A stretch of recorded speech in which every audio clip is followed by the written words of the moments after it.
Remember last week we talked about how AI is taking over jobs, and the evidence of that is showing up not only in layoffs, but companies are doing quiet firing. Remember quiet quitting? When employees were kind of just laying out from work and not really doing a lot. Well, companies are doing quiet firing. How are they doing this? Well, they're making jobs less desirable. They're adding workload to employees. They're not really doing good emotional intelligence at jobs, and that's why everybody hates their job.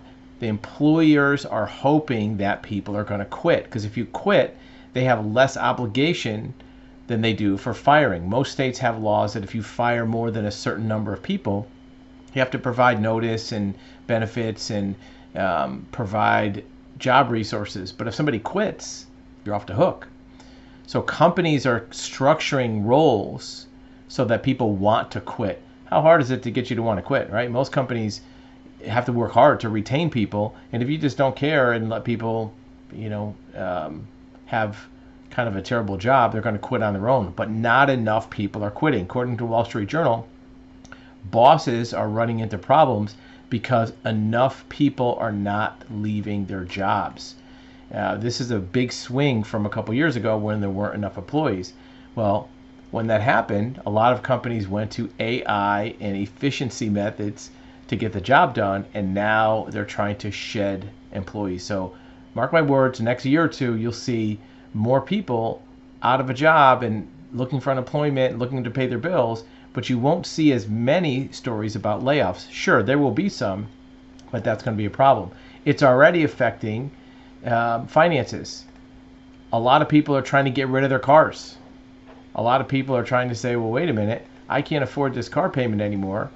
How do I get rid of the car? And how do we know that's happening? Well, Give Car Back is one of the highest trending searches on Google. Give Car Back, right? And this is something that is an indicator that people can't pay their bills. Speaking of cars, electric vehicles are also starting to run into some headwinds. A lot of the manufacturers are starting to discount them, but even with the discounts, not enough people are buying them. The cars are starting to back up on dealers' lots. They're not starting to. We did a video back in the summer where EVs were starting to back up. I know you have an opinion about that, so let us know what you're seeing in your area, and do you want an EV? What about real estate? Well, on the one hand, home builders are having a tough time keeping up with new houses because, first of all, there's some employment problems, but it's just too expensive. Materials are through the roof. Labor cost is through the roof. Look, if you can work for $20 an hour at McDonald's, what do you have to pay this guy who's on the roof putting on lumber? You probably have to pay him 40 or 50 or 60. In our industry of general contracting, we're seeing some builders having to pay $70, $80 an hour to skilled trades to build a house. You can't make money doing that in the long run with the construction costs. More importantly, many local jurisdictions have so much in terms of permit fees, impact fees, approvals for zoning, that it just doesn't make sense to build, and that's creating more difficulty in the housing market. What about prices and rates? Well, the Federal Reserve said they're not going to raise rates in December.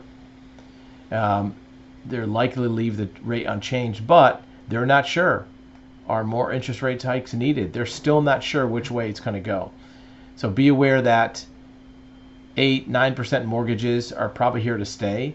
It probably won't affect the pricing of homes. Here's why. Because home builders are not keeping up. So the rates will stay high. The prices will stay about the same. They may not go up more, but they're probably not going to come down. Let us know in the comments what you think, and we'll see you in the next video.